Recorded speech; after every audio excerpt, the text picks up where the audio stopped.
Welcome to this journey through one of the most disturbing cases recorded in the history of Savannah, Georgia. Before we begin, I invite you to leave in the comments where you're watching from and the exact time you're listening to this narration. We're interested to know to which places and at what times of day or night these documented accounts reach. On a humid summer evening in 1852, a peculiar sound echoed through the oak-lined streets of Savannah's historic district. It wasn't the typical bustle of the port city or the distant rumble of carriages.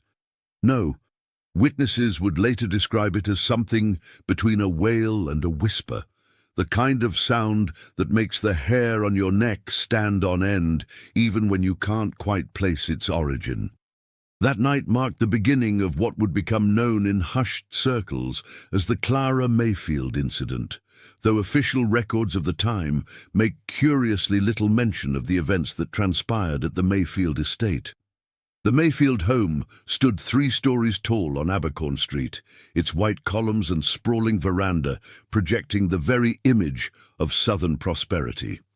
Built in 1834, the mansion had been the pride of Harold Mayfield, a textile merchant whose business connections stretched from Charleston to Boston.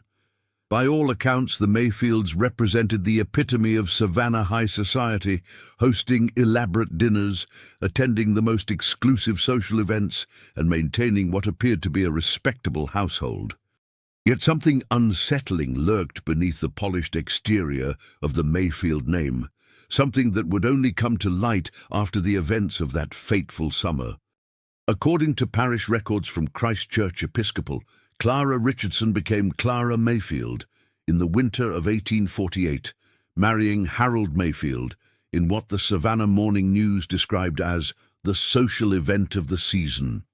Clara, 23 years of age at the time of her marriage, was the daughter of George Richardson, a moderately successful merchant from Macon. By all accounts, she possessed a quiet beauty and a somewhat reserved demeanor that many attributed to her strictly religious upbringing. Those who knew her before her marriage described her as thoughtful and observant, though these same qualities would later be characterized as peculiar and unnerving by those employed in the Mayfield household. The first 3 years of the Mayfield marriage appeared, at least to outside observers, to progress with the expected decorum of a union between 2 respected families. Harold Mayfield's business continued to flourish, and the couple maintained an active presence in Savannah society. It wasn't until the winter of 1851 that the first whispers of something amiss began to circulate among the household staff and eventually the neighboring families. Martha Williams, a cook who worked in the Mayfield household from 1849 to 1853, provided one of the few first-hand accounts of the home's atmosphere in a statement recorded some 17 years later. "The missus changed," Williams recalled. "Not all at once, mind you, it was slow-like.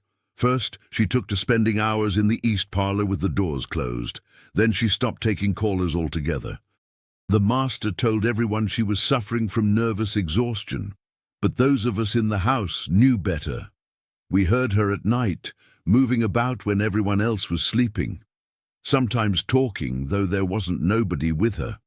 Indeed, several documents from Dr. James Thornton, the Mayfield family physician, mention prescribing various tonics and remedies for Clara's persistent melancholia throughout the autumn of 1851.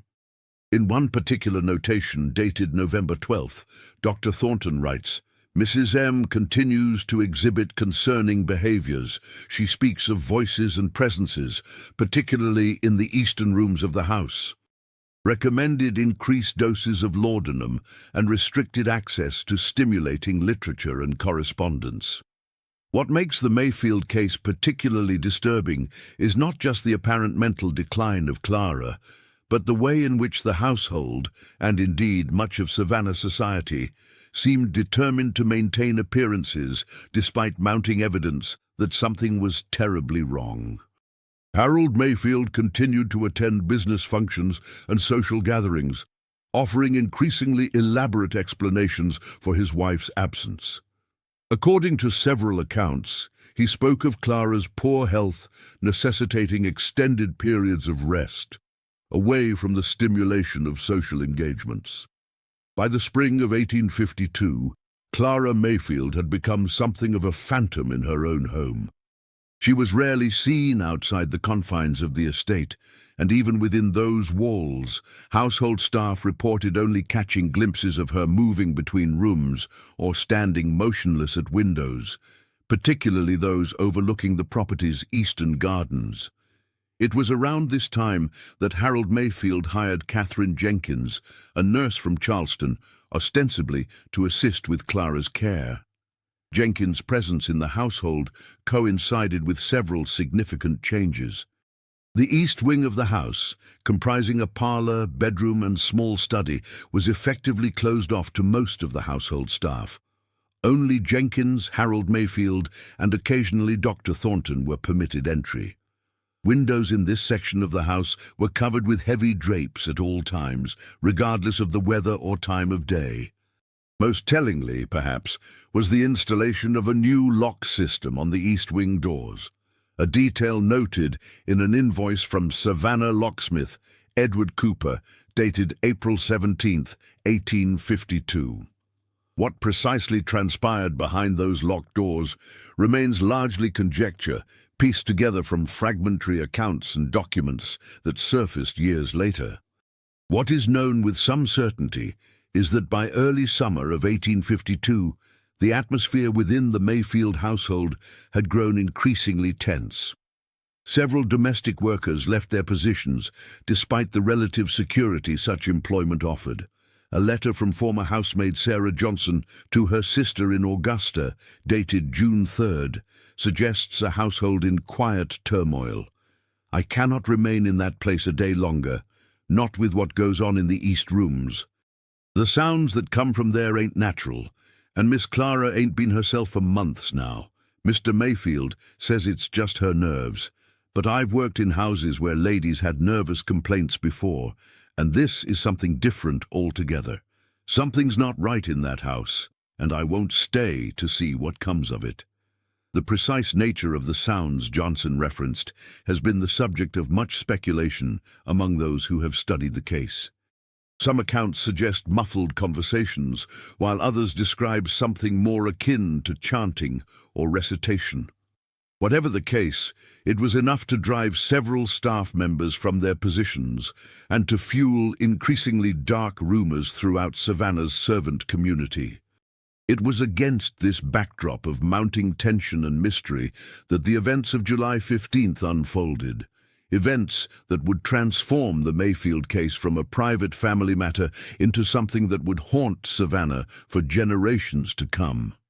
According to the official account, as recorded in both police documents and in a brief mention in the Savannah Republican newspaper dated July 17th, a fire broke out in the east wing of the Mayfield estate shortly after midnight. The blaze was contained relatively quickly, thanks to the efforts of the household staff and neighbors, though significant damage was done to the east parlor and adjoining bedroom. In the aftermath of the fire, it was discovered that Clara Mayfield was missing. The newspaper account describes Harold Mayfield as distraught and quotes him as saying that his wife must have fled in confusion during the commotion of the fire. A search of the immediate area was conducted, but no trace of Clara was found. The official narrative, as presented to the public, was that of a tragic accident. A fire of unknown origin, possibly started by an unattended lamp, and a confused, mentally unwell woman who had wandered off in the ensuing chaos. Yet this tidy explanation begins to unravel when one examines documents that weren't made public at the time. The first inconsistency appears in the report filed by Fire Chief William Harding. While the public account suggested the fire originated from an unattended lamp, Harding's report indicates multiple points of origin, suggesting deliberate setting. Additionally, the report notes that the east wing doors were found locked from the outside when firefighters arrived, a detail conspicuously absent from newspaper accounts. Even more troubling is the statement given by nurse Catherine Jenkins to police on July 16th. While the official record contains only a brief statement in which Jenkins claims to have been asleep in her quarters when the fire began, a fuller account was discovered among the personal papers of Police Sergeant Thomas Moore after his death in 1869. In this unofficial statement, Jenkins describes a very different sequence of events. Mr. Mayfield came to me that evening in a state I had never seen him in before. He was agitated, speaking quickly about how it had to end and that she knew too much. He instructed me to administer a larger dose of laudanum to Mrs. Mayfield than usual. I did as instructed, though it troubled me greatly. The last time I saw Mrs. Mayfield alive was at approximately 10 o'clock that evening. She was unconscious in her bed. Mr. Mayfield dismissed me, saying he would sit with her a while. I retired to my room at the far end of the house. I was awakened some hours later by shouts of fire. Jenkins's statement raises disturbing questions about Clara Mayfield's fate and her husband's role in the events of that night. Was the fire deliberately set to cover up something more sinister? And if Clara was unconscious from an unusually large dose of laudanum, how could she have wandered away, as Harold claimed? The inconsistencies don't end there. A search of the property was conducted in the days following Clara's disappearance, but according to police records, certain areas were not thoroughly examined. Specifically, a small garden shed on the eastern edge of the property and a section of the cellar beneath the east wing were noted as inaccessible due to damage from the fire and structural concerns. These areas weren't examined until nearly a week after Clara's disappearance, by which time any evidence might have been removed or altered. Perhaps most damning is a letter discovered among Dr. Thornton's personal correspondence, dated August 2nd, 1852, addressed to his brother in Charleston. The Mayfield affair weighs heavily on my conscience. I fear I may have been complicit in something terrible through my silence and my willingness to accept Harold's explanations regarding Clara's condition. The truth is, I observed bruising and other marks upon her person during my visits that suggested restraint and perhaps worse. I told myself these were self-inflicted, the result of her episodes. Now I am not so certain. Harold's insistence that she had become dangerous to herself and others led me to prescribe treatments and restrictions that I now question. The convenient explanation of her disappearance during the fire strikes me as too neat a resolution. I cannot shake the feeling that I have failed in my duty, not just as a physician, but as a human being. In the weeks following Clara's disappearance, Harold Mayfield displayed what many described as appropriate grief. He offered a substantial reward for information about his wife's whereabouts and made a show of continuing the search long after official efforts had ceased. Yet his behavior in other respects struck some observers as peculiar. He began the process of renovating the fire-damaged East Wing with surprising haste. He dismissed most of the household staff who had been present before and during the fire, replacing them with new workers from outside Savannah. Most notably, perhaps, he declined to hold a memorial service for Clara, insisting that without proof of her death, such an action would represent an abandonment of hope. By autumn of 1852, the case of Clara Mayfield had largely faded from public attention. Harold Mayfield gradually resumed his social and business activities, though some accounts suggest he was received with a certain coolness in some circles. The east wing of the Mayfield home was completely renovated, all traces of the fire, and whatever might have transpired there, erased beneath new wallpaper and furnishings. For nearly 5 years, the mystery of Clara Mayfield's fate remained dormant, relegated to occasional whispered conversations and speculation. It might have remained so indefinitely had it not been for the arrival of Elizabeth Bell in Savannah in the spring of 1857. Bell, a cousin of Clara's from her mother's side of the family, had been living in Philadelphia for many years and claimed to have only recently learned of her cousin's disappearance. Unlike many of Clara's relatives, who seemed to have accepted Harold Mayfield's version of events with little question, Belle was determined to uncover the truth. Her persistence would ultimately bring to light documents and testimonies that cast the entire Mayfield affair in a new and disturbing light. Through a combination of charm and tenacity, Belle gained access to various records related to the case and began conducting her own interviews with former Mayfield household staff. While many were reluctant to speak about their experiences, fearing repercussions in a city where the Mayfield name still carried significant weight, a few provided accounts that contradicted the official narrative in significant ways. Perhaps most valuable to Belle's unofficial investigation was her discovery of Clara's personal journal, which had been preserved by Rebecca Turner, a former lady's maid in the Mayfield household. According to Turner's account, she had removed the journal from Clara's writing desk on the morning after the fire, fearing it would be destroyed in the cleanup and renovation that Harold Mayfield had already begun to arrange. Turner claimed she had initially intended to return the journal to Clara when she reappeared, or to give it to authorities if the worst was confirmed. When neither occurred, she kept the journal hidden, afraid of the consequences should Harold Mayfield discover she had taken it. The journal, covering the period from Clara's marriage in 1848 to approximately 1 month before her disappearance, provides a chilling glimpse into her deteriorating situation. The early entries describe a woman attempting to adapt to her new role as the wife of a prominent Savannah businessman. While Clara occasionally expresses feelings of isolation and loneliness, these appear to be the natural adjustments of a young woman in a new social position. By late 1850, however, the tone of the entries begins to shift. Clara makes increasingly frequent references to arguments with her husband, though she is often vague about their specific nature. She mentions Harold's dark moods and his obsession with appearances.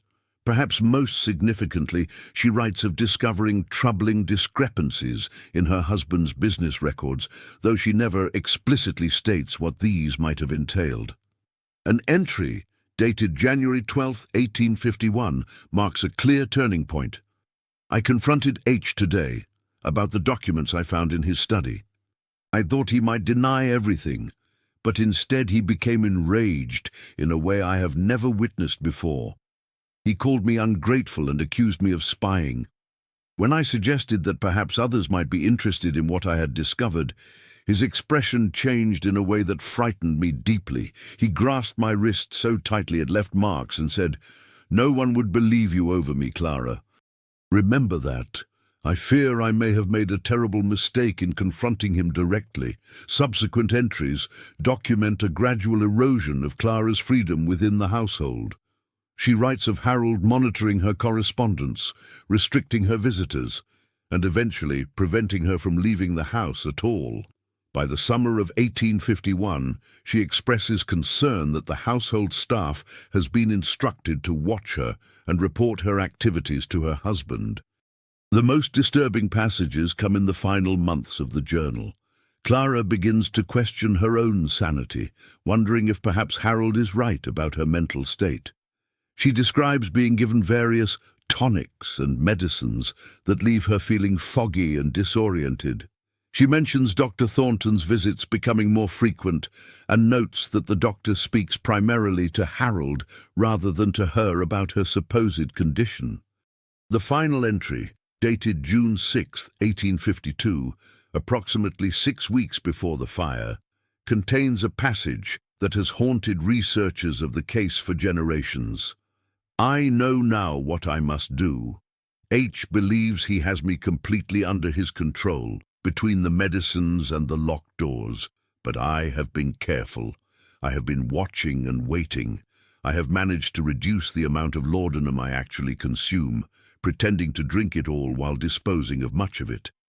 My mind is clearer now than it has been in months. I have secured certain documents that prove what H has been doing, not just to me, but in his business dealings. I have hidden these where he will never find them. Should anything happen to me, the truth will still find its way to light.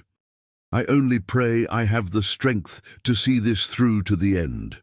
The journal ends there, leaving readers to wonder what documents Clara had secured, where she had hidden them, and whether her apparent plan had any connection to her subsequent disappearance and the fire that ravaged the east wing of the Mayfield home. Elizabeth Bell's discovery of the journal in 1857 set in motion a new, albeit unofficial, investigation into the events surrounding Clara's disappearance. Bell shared the journal and her other findings with Police Sergeant James Wilson, who had been a junior officer at the time of the original investigation. Wilson, troubled by the implications of Bell's evidence, began making discreet inquiries of his own.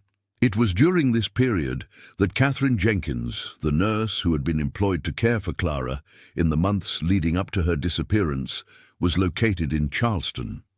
Jenkins, no longer dependent on the Mayfield family for her livelihood, provided a much fuller account of her time in the household than she had in her initial statement to police. Her testimony corroborated many of the concerning patterns described in Clara's journal: the excessive medication, the isolation, and Harold Mayfield's controlling behavior. Most significantly, Jenkins revealed that in the weeks before the fire, Clara had managed to communicate to her that she had discovered something damning about her husband's business practices. According to Jenkins, Clara had hinted at evidence of Harold's involvement in illegal activities related to his textile business, possibly the smuggling of goods to avoid tariffs, or perhaps something even more sinister. Jenkins also recounted a disturbing conversation with Harold Mayfield on the afternoon before the fire. He asked me, in what seemed an offhand manner, whether I had noticed Mrs. Mayfield hiding anything or writing messages. When I said I hadn't, he studied my face, as if trying to determine whether I was being truthful. Then he said something I've never forgotten. He said, "It would be a shame if Clara's condition worsened to the point where recovery became impossible. Such a tragedy for someone so young." The way he said it chilled me to my core. It wasn't a statement of concern, but something that sounded more like a decision already made.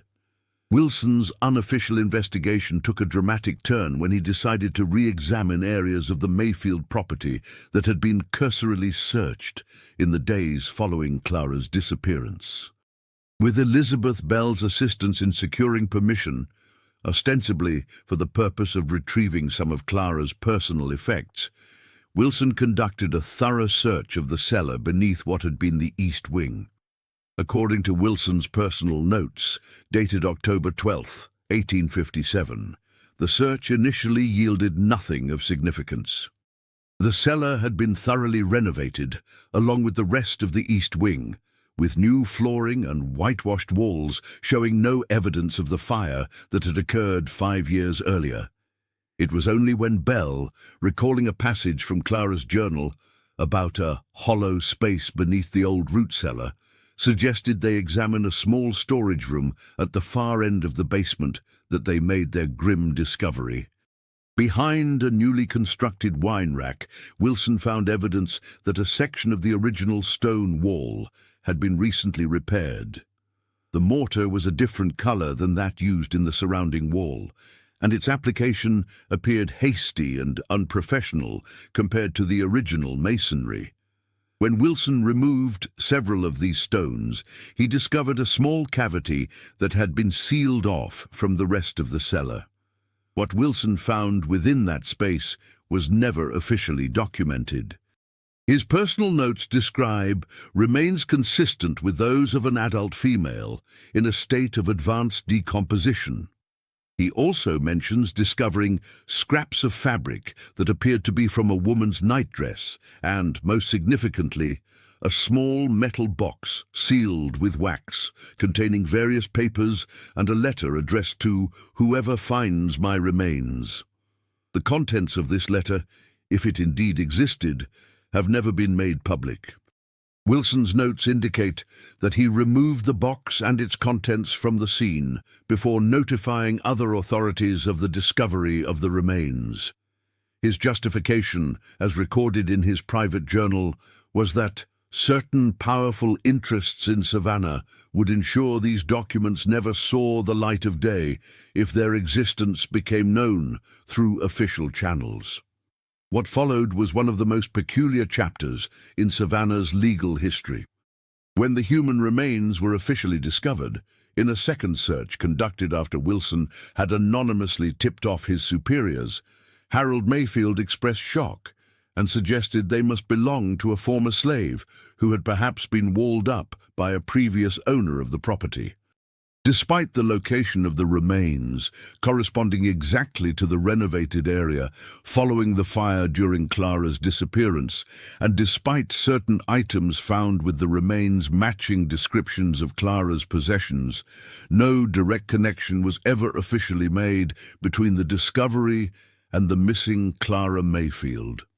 A cursory investigation was conducted, but with Harold Mayfield's influence and the passage of 5 years since Clara's disappearance, the matter was quietly closed. The remains were buried in an unmarked grave in Colonial Park Cemetery, identified only as unknown female, discovered October 1857. Wilson, apparently frustrated by the official handling of the case, resigned from the police force shortly thereafter.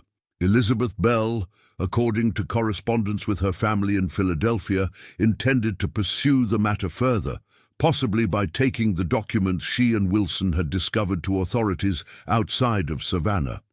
Before she could do so, however, she fell ill with what was diagnosed as typhoid fever and died after a brief illness in December of 1857.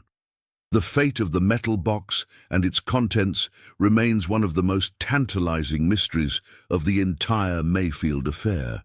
Wilson's journals make reference to having hidden the documents where they will remain safe until the time is right for them to emerge, but he never specifies their location. After his resignation from the police force, Wilson relocated to Augusta, where he lived quietly until his death in 1869. A thorough search of his effects after his death yielded no sign of the mysterious documents. Harold Mayfield continued to live in the renovated mansion on Abercorn Street until 1863, when he sold the property and relocated to Europe, ostensibly due to the increasing instability in the South as the Civil War progressed. Records indicate he settled in Paris, where he established new business connections and eventually remarried. He died in 1878, never having returned to Savannah and never having been officially implicated in any wrongdoing related to his first wife's disappearance. The Mayfield mansion changed hands several times in the decades following Harold's departure. Interestingly, multiple owners reported unusual occurrences in the east wing of the house, unexplained sounds, sudden cold spots, and a persistent sense of being watched. While such accounts might be dismissed as the natural result of the property's dark history, influencing suggestible minds, the consistency of the reports across different owners and time periods gives one pause. Perhaps the most compelling postscript to the Mayfield case came in 1961, more than a century after the events described. During renovation work on what had once been the Mayfield property, construction workers discovered a small metal container sealed inside a wall cavity in what would have been the east parlor. The container, badly corroded but still intact, contained several water-damaged papers and a small leather-bound book. The book, later identified as a business ledger, contained entries in what handwriting experts confirmed was Harold Mayfield's hand. While many of the entries were mundane business transactions, a section at the back of the ledger, written in a simple cipher that was quickly broken by analysts, contained evidence of something far more disturbing. The coded entries documented Harold Mayfield's involvement in an illegal operation that went far beyond mere smuggling or tariff evasion. The ledger contained records of human trafficking, specifically the sale of enslaved individuals who, according to Georgia law at the time, should have been free.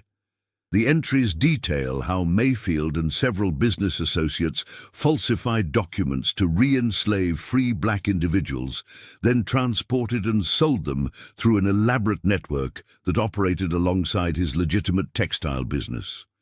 Accompanying the ledger was a letter, partially legible despite water damage, written in what appeared to be Clara Mayfield's hand. The fragments that could be deciphered suggest that Clara had discovered the true nature of her husband's business and had collected evidence with the intention of exposing him. The letter mentions her fear for her own safety and indicates she had hidden copies of the incriminating documents in multiple locations. The discovery in 1961 caused a brief stir in academic and historical circles, but received relatively little public attention. By that time, most of the principals in the case had been dead for nearly a century, and the documents were viewed primarily as items of historical interest rather than evidence in an unsolved crime. Yet for those who study Savannah's darker history, the Mayfield case remains a disturbing example of how power and influence could be used to literally wall off the truth. The full extent of Harold Mayfield's crimes, both against the individuals he illegally enslaved and against his wife, who sought to expose him, may never be completely known.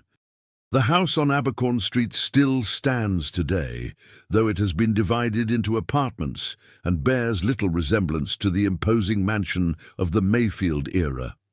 Visitors to the building occasionally report an unusual heaviness in the air of the eastern section, and some claim to have heard what sounds like a woman's voice, speaking too softly to make out the words. Is it merely suggestion, the power of a compelling historical narrative to influence perception? Or is it something more, the lingering echo of a woman who died trying to bring a terrible truth to light, only to be silenced and hidden away behind stone and mortar? The most haunting aspect of the Clara Mayfield case is not the possibility of supernatural manifestations, but the very human horror it represents. The ease with which a person could disappear, their fate sealed literally within the walls of their own home, while society looked away. It serves as a grim reminder that sometimes the most terrifying monsters are not the spectres that supposedly haunt old houses, but the respectable figures who built those houses, and who would go to any lengths to protect their darkest secrets. In a final, ironic twist, the unmarked grave where the remains discovered in the Mayfield cellar were interred was itself lost to time. During reorganization of Colonial Park Cemetery records in the 1940s, several unmarked graves from the mid-19th century were incorrectly catalogued or omitted entirely from new records. The exact location of what may have been Clara Mayfield's final resting place is now unknown. Her physical presence erased from history just as surely as her husband attempted to erase the truth of his crimes. Yet something of Clara persists in the documents that survived, in the accounts of those who sought justice on her behalf, and perhaps in the persistent whispers that still echo through the eastern rooms of what was once the Mayfield home. It is a whisper that seems to say that no truth, no matter how deeply buried, remains hidden forever. In 1966, 5 years after the discovery of the hidden ledger, a retired history professor from Savannah College of Art and Design named Dr. Margaret Hollis began a comprehensive research project on the Mayfield case. What started as academic curiosity evolved into a decade-long obsession that would yield perhaps the most complete picture of the events surrounding Clara's disappearance. Dr. Hollis's approach was methodical and exhaustive. She tracked down descendants of everyone connected to the case, from former Mayfield household staff to police officers involved in the investigation. Her most significant breakthrough came when she located the granddaughter of Catherine Jenkins, the nurse who had attended Clara in her final months. The granddaughter possessed a collection of her grandmother's personal correspondence, including several letters written to her sister in the years following her employment at the Mayfield house. One letter, dated April 18th, 1859, contains a passage that sheds new light on the events leading up to the fire. I have carried the weight of my silence for too long, though I fear even now that speaking the full truth might bring danger to my door. What I told the authorities about that night was only part of the story. The truth is that Mr. Mayfield had been growing increasingly agitated in the days before the fire. Mrs. Mayfield, despite the laudanum he insisted I administer, had moments of lucidity during which she spoke of evidence she had gathered. On one occasion, when she thought we were alone, she pressed a small key into my hand and whispered that if anything should happen to her, I should look in the hollow book in her dressing table, a book of poetry by Elizabeth Barrett Browning. I never had the chance to do so, for that very night Mr. Mayfield dismissed me early, saying he would tend to his wife himself. I heard their voices raised later, though I could not make out the words. When the fire broke out hours later, my first thought was to check Mrs. Mayfield's room, but Mr. Mayfield himself blocked my path, saying the east wing was already lost. It was only later, when I heard him tell the authorities that she must have wandered off in confusion, that I began to suspect the worst. The key she gave me, which I still possess, has haunted me these 7 years. I often wonder what might have been found in that book, now surely ash.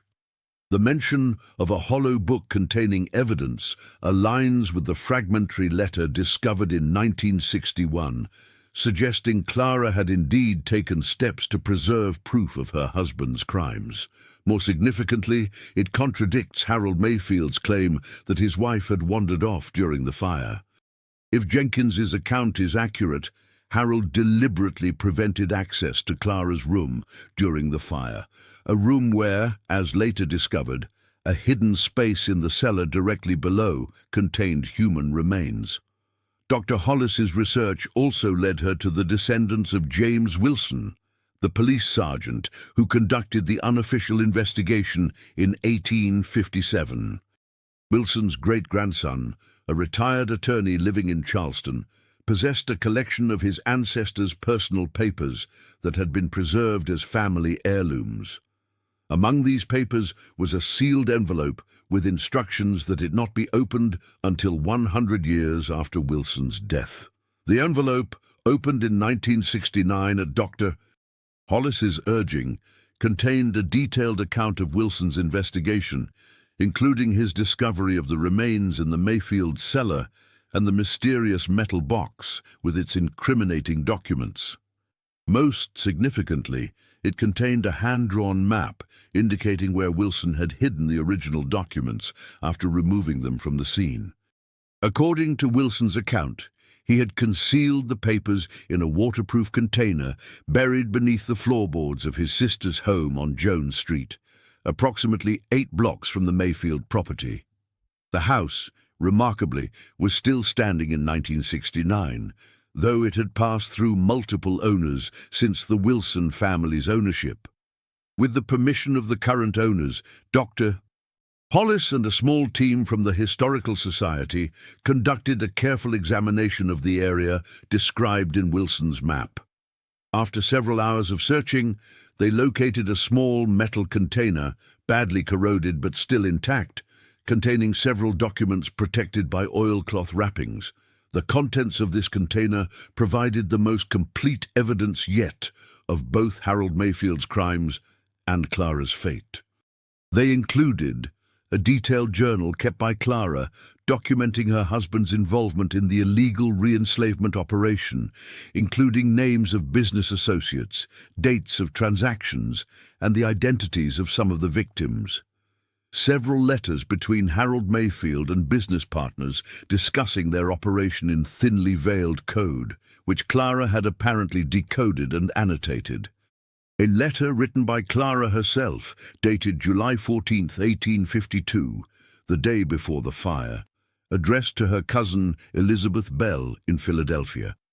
The letter, never sent, outlines her discoveries regarding her husband's business dealings and expresses her fear that he has become aware of her knowledge.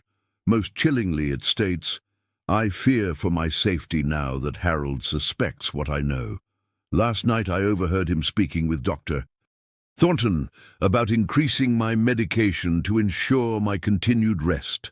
I have hidden copies of the evidence in several locations, including one where I believe no one will think to look. If anything should happen to me, know that it was not by my hand or by accident, regardless of what might be claimed." A hand-drawn floor plan of the Mayfield house with several locations marked, presumably indicating where Clara had hidden copies of the incriminating evidence. One of these locations corresponds to the wall cavity where documents were discovered in 1961. Perhaps most damning was a fragment of what appeared to be a hastily written note in what handwriting experts later confirmed was Harold Mayfield's hand. It reads, "Must be tonight. C knows too much and has become unmanageable. Jenkins is suspicious, but can be dealt with if necessary. Once it is done, the evidence must be destroyed completely. Fire in the East Wing would create adequate diversion and explanation. Arrangements made for after." This note, presumably written on the day of the fire, strongly suggests premeditation in both Clara's murder and the fire that was meant to cover it up. It directly contradicts the official narrative of an accidental fire and a confused woman wandering away in the chaos. Dr. Hollis published her findings in a comprehensive monograph titled Walled Truth, The Clara Mayfield Case Reconsidered in 1972. The publication caused a sensation in academic circles and generated renewed interest in one of Savannah's most disturbing historical mysteries. Several descendants of individuals implicated in Harold Mayfield's illegal operations expressed shock and dismay at their ancestors' involvement, while descendants of those who had been illegally re-enslaved found in these documents a validation of family stories that had been passed down through generations. The Mayfield case took yet another turn in 1968 during the excavation for a new foundation adjacent to what had once been the Mayfield property. Workers uncovered what appeared to be a small underground chamber, accessed via a narrow tunnel that originated in what would have been the garden of the Mayfield estate. Inside this chamber, protected from the elements, investigators discovered a collection of documents and personal effects that had apparently been hidden there sometime in the mid-19th century. Among the items was a journal belonging to Benjamin Lewis, recorded in census records as an enslaved individual owned by the Richardson family, Clara's family, before her marriage. The journal, written in educated prose that suggests Lewis had received some form of education despite laws prohibiting the teaching of enslaved people to read and write, documents his experiences after being granted freedom following George Richardson's death in 1846. Lewis writes of establishing himself as a carpenter in Macon and later in Savannah, only to be approached by associates of Harold Mayfield in 1849 with fraudulent documents claiming he was still legally enslaved.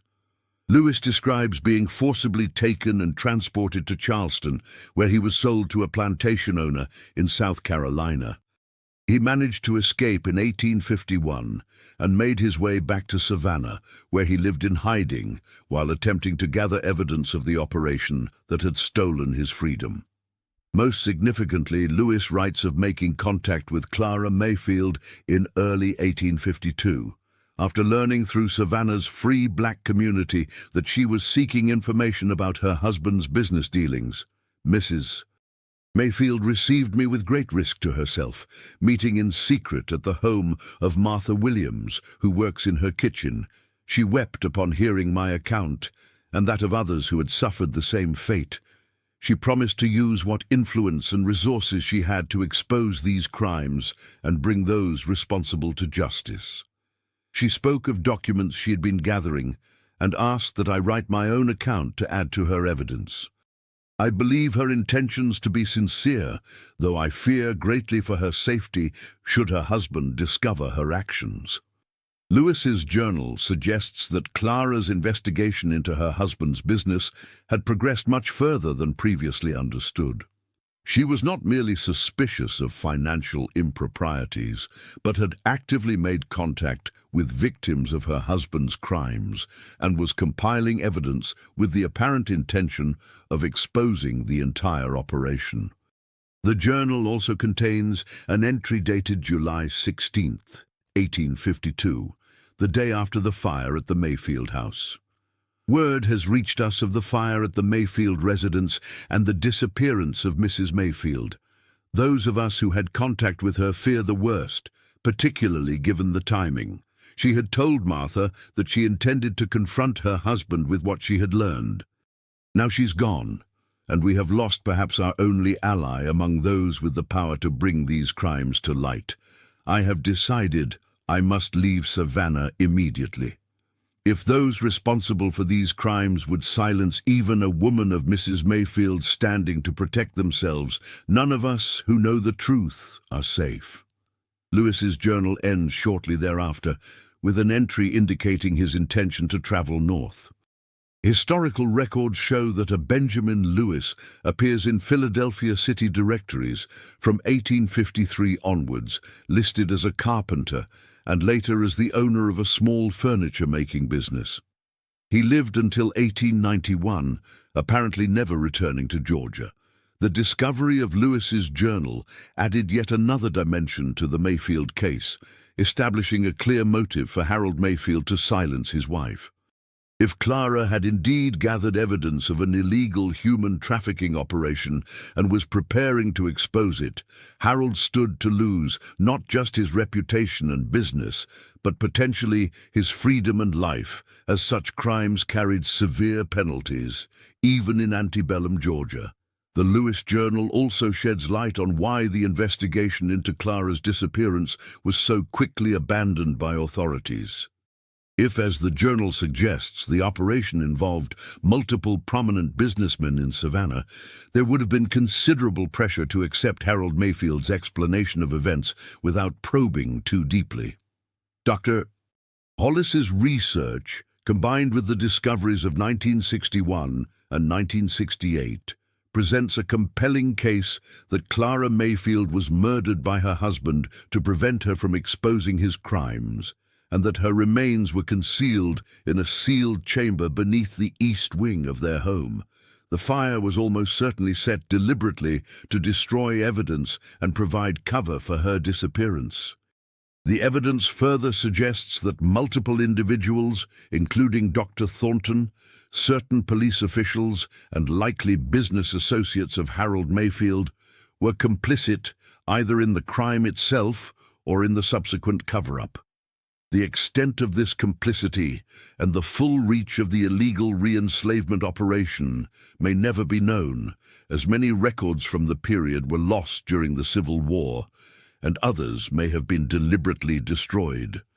What remains clear, however, is that Clara Mayfield discovered a terrible truth about her husband's business and chose to act rather than remain silent. This decision ultimately cost her her life, but the evidence she gathered and the steps she took to preserve it ensured that the truth would eventually come to light, even if it took more than a century to do so. In 1969, in a small ceremony attended by representatives from several historical and civil rights organizations, a memorial marker was placed in Colonial Park Cemetery. While the exact location of Clara's remains is unknown, the marker acknowledges her as a victim of murder whose efforts to expose injustice went unrecognized for too long. The inscription reads, "In memory of Clara Richardson Mayfield, 1825-1852, who lost her life in the pursuit of truth and justice." Though silenced, her story will be heard. The Mayfield house itself, or rather the building that stands on its foundation, has continued to generate reports of unusual occurrences over the decades. Residents and visitors describe cold spots in the eastern section, unexplained sounds, and a persistent sense of being watched. One tenant in the 1970s reported repeatedly finding a particular drawer in her bedroom slightly open each morning, despite closing it securely the night before, a drawer located precisely where Clara's dressing table would have stood. In 1983, during another renovation of the property, workers discovered a small hollow space behind a wall in what had once been the east parlour. Inside was a severely deteriorated book of poetry by Elizabeth Barrett Browning, the same book mentioned in Catherine Jenkins's letter as containing a key Clara had given her. The book, its pages fused together by time and dampness, contained no key or documents, but its presence in that location corroborates Jenkins's account and suggests that at least one cache of Clara's evidence remained undiscovered for over a century. Psychics and paranormal investigators who have visited the property over the years report consistent impressions of a female presence, described variously as searching, restless, or trying to communicate something urgent. While such claims fall outside the realm of historical evidence, they reflect the powerful hold the Mayfield case continues to have on the imagination of those who encounter it. Perhaps the most poignant postscript to the Mayfield case came in 1968, when descendants of Benjamin Lewis and other victims of the illegal re-enslavement operation came forward after the publication of Dr. Hollis's findings. Their family histories, passed down through generations, contained accounts that aligned remarkably well with the documentary evidence, despite having been maintained entirely through oral tradition. Sarah Johnson, a great-granddaughter of one of the victims identified in Clara's documents, expressed it this way in an interview with the Savannah Morning News. "Our family always knew what happened to our ancestor William, even when there was no official record of it. We knew he'd been free and was stolen back into slavery by men who saw him as nothing more than profit. What we didn't know until now was that there was someone back then, someone from the very community that benefited from these crimes, who tried to help. Clara Mayfield could have looked away, could have protected her comfortable life, but she didn't. She risked everything to bring the truth to light. In a way, it's taken more than 100 years for her to succeed. But succeed she has. Our ancestors' truth is finally acknowledged, and so is her courage. The Mayfield case remains a sobering reminder of how power, wealth, and influence can conspire to bury the truth. It demonstrates how a person can seemingly vanish, their fate hidden literally within the walls of their own home, while society continues undisturbed around the void they leave behind. Yet it also shows how truth, no matter how deeply buried, tends to find its way to the surface over time, through fragments of evidence, through the courage of those who refuse to accept convenient narratives, and through the persistent memory of injustice that refuses to fade away completely. Today, historians and legal scholars point to the Mayfield case as an example of how historical crimes can be re-examined and at least partially rectified through acknowledgement, even when justice in the traditional sense is no longer possible. The crimes committed against Clara Mayfield and the individuals illegally re-enslaved by her husband's operation can never be undone. But the recognition of these wrongs helps to ensure that they are not forgotten or repeated. The east wing of what was once the Mayfield home has been converted into a small museum dedicated to preserving the story of Clara Mayfield and the broader history of justice and injustice in antebellum Savannah. Visitors can view reproductions of the documents that helped uncover the truth, along with exhibits detailing both the illegal re-enslavement operation and Clara's efforts to expose it. On quiet evenings, particularly in the summer months when the air hangs heavy with humidity, much as it did on that July night in 1852, some visitors to the museum report hearing what sounds like a woman's voice, too faint to make out the words but persistent, as if still trying to tell a story that needs to be heard. Is it merely the power of suggestion? The natural creaking of an old building? Or perhaps the wind through the ancient oak trees that line Abercorn Street? Or is it something more? The lingering echo of a woman who gave her life in pursuit of truth and justice, still trying to ensure that her sacrifice was not in vain. Whatever one believes about such matters, what remains undeniable is that Clara Mayfield's story continues to resonate more than a century and a half after her death. It speaks to us across the years about courage in the face of corruption, about the human capacity for both terrible cruelty and remarkable moral strength, and about the enduring power of truth to eventually break through even the most carefully constructed walls of silence. In the end, perhaps the most fitting memorial to Clara Mayfield is not the marker in Colonial Park Cemetery or the museum that now occupies part of her former home, but the fact that her story is still told, that the truth she gave her life to reveal has finally come to light, and that her name is now remembered not as a footnote in her husband's history, but as a woman of principle who made the ultimate sacrifice rather than remain complicit in injustice. As visitors leave the museum, they pass under a simple plaque bearing words attributed to Clara herself from the letter found in the wall cavity in 1961. Some truths cannot remain buried forever, no matter how deep the foundation or how thick the walls that contain them. In time, all that is hidden will be revealed, and those who sought to silence the truth will find that it speaks all the louder for their efforts to suppress it. In the soft Savannah twilight, as shadows lengthen across Abercorn Street and the first evening stars appear above the ancient oaks, it's almost possible to believe that Clara Mayfield has finally found the peace that was denied her in life, that the truth she fought to reveal has at last been heard, and that her long vigil in the east wing of the house that became her tomb has finally come to an end.